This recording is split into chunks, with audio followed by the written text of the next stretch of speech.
Welcome to a new deep dive. Today, we're getting into some really foundational ideas, the principles of success. Yeah, and we're drawing specifically from Napoleon Hill's work. We've got these excerpts, 17 Rules of Success, published by iSuccess.r. Right. So think of this as, well, a shortcut maybe, to grasp this whole philosophy of achievement he lays out. Exactly. We'll pull out the main ideas, look at the stories. Some are quite compelling, and, the advice, some practical, some, well, a bit surprising. That's our mission here, making sense of this material. Okay, let's dive in. The sources give us a bit about Hill himself. Started as a reporter way back in 1883. And get this, he was only 13. 13, can you imagine? And apparently had this real drive, this sort of investigative spirit. He was drawn to people who'd overcome big things, big obstacles. And those early jobs, they really shaped him, didn't they? Taught him how to talk to people, ask the right questions. It sparked this lifelong thing for him, trying to figure out the underlying philosophy, the secrets, as the source puts it, of successful people. That's what this work is built on. His own life wasn't exactly smooth sailing either, according to this. Ups and downs, making and losing money, marriages. Right. Which, in a way, maybe adds some credibility. He wasn't just theorizing from an ivory tower. The sources say when he died in 1970, aged 87, he felt he'd achieved his goals, lived a, quote, life of complete satisfaction.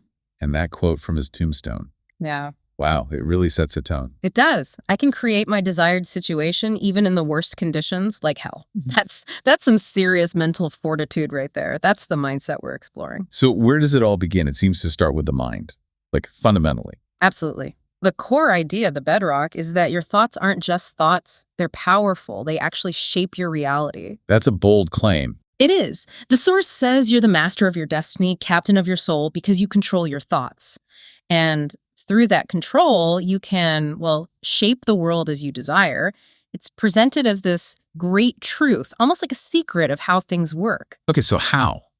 How does that actually happen? They mentioned suggestion, autosuggestion. Yeah, they focus on the subconscious mind, especially that time when you're falling asleep. It's supposedly more receptive then. Thoughts planted there can sort of take root and work overnight. The example they give for this. Yeah. It's pretty intense. Oh, the guillotine story. Yeah, chillin'. Eyes covered, piece of wood on the neck, warm water, simulating the whole thing. And he died. Just from that. Doctors declared him dead after 7 minutes, according to the source, purely from suggestion, from the power of his imagination. It's an extreme example, obviously, but it makes a point about belief, about how powerful the mind is. Exactly. And they connect this directly to achieving your goals. The advice is, read your main life goal aloud, with passion, enthusiasm. Until what? Until you just believe it.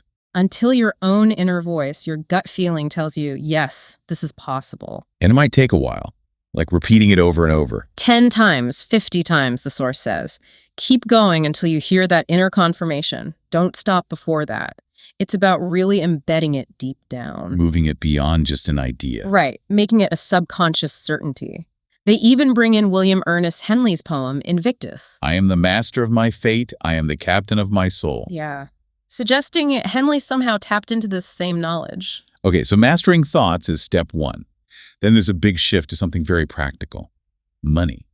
Saving. Yes, the habit of saving. Yeah. Presented as absolutely crucial for financial independence. It's not just about numbers. It's framed as like actively fighting the fear of poverty by building this habit. And they talk about debt too, right? There's good debt and bad debt. Sort of. Type 1 debt, avoid it. Type 2, debt from, say, business activities, things that can generate assets that can be okay, but only within limits and for useful things. The big warning is basically, don't spend more than you make. Don't live on hope. Because, as they say, the wheel of fortune, it doesn't always stop where you want it to. They give examples of saving, like $25 or $50 a month.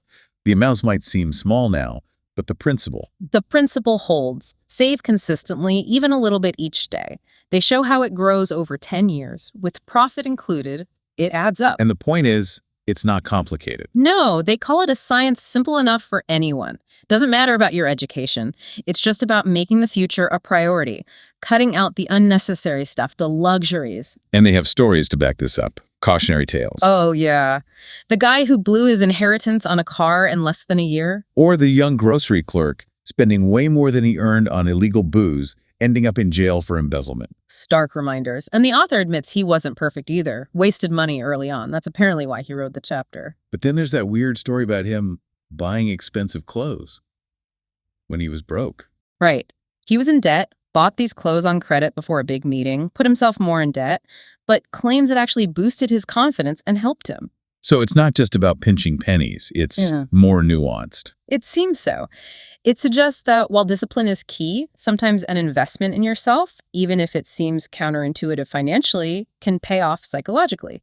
It's about intentional choices for a bigger goal. Which fits with that J.P. Morgan perspective they mentioned. Exactly. Morgan would lend big money to someone with a proven saving habit and good character, but not even a small amount to a reckless spender. It's about the trust built by that discipline. It's the character it reveals. Precisely. They mention another story, a printing press owner who used this economic system, basically prudent management and saving, paid off debts, became a partner, made good money. He said it wouldn't have happened without the saving habit.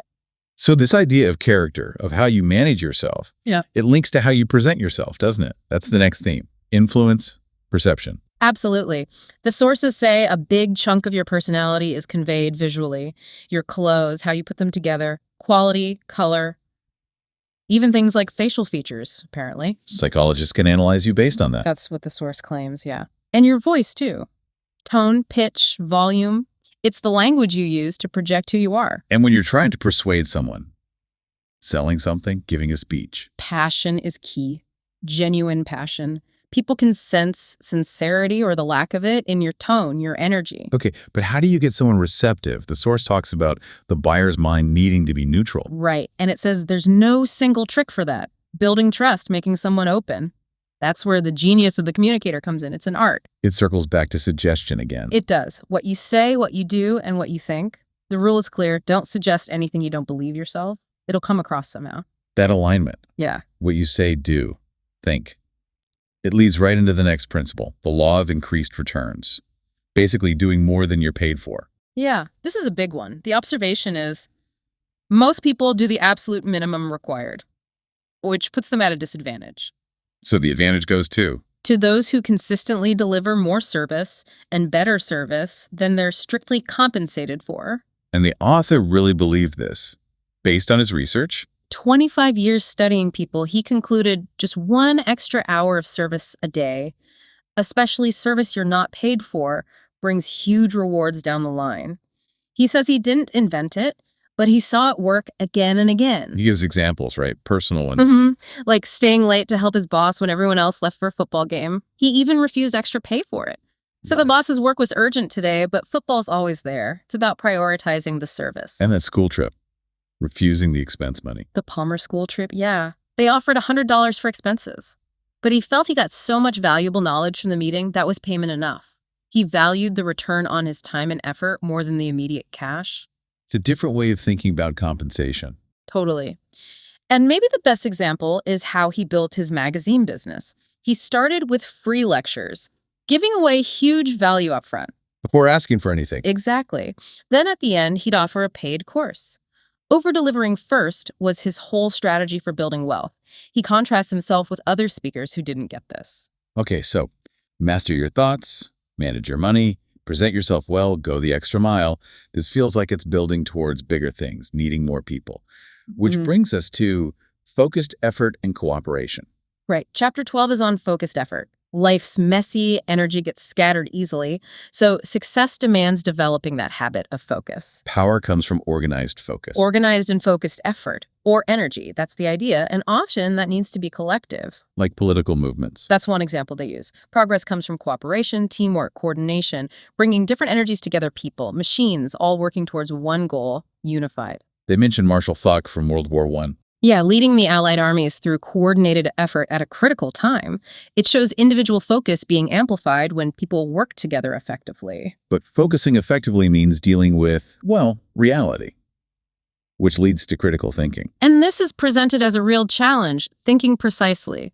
First step, separate facts from just information, noise. And Then sort the facts, important versus unimportant or irrelevant. What makes a fact important? According to this, anything essential for reaching your main goal or useful in your day-to-day work. Very practical definition. But here's the tricky part. The source says we tend to see facts not as they are, but as we want them to be. We sugarcoat things, especially about ourselves. Exactly. Use nice words for our weaknesses. And we get defensive when someone points out the actual truth about our situation. The author learned this the hard way. Seems so.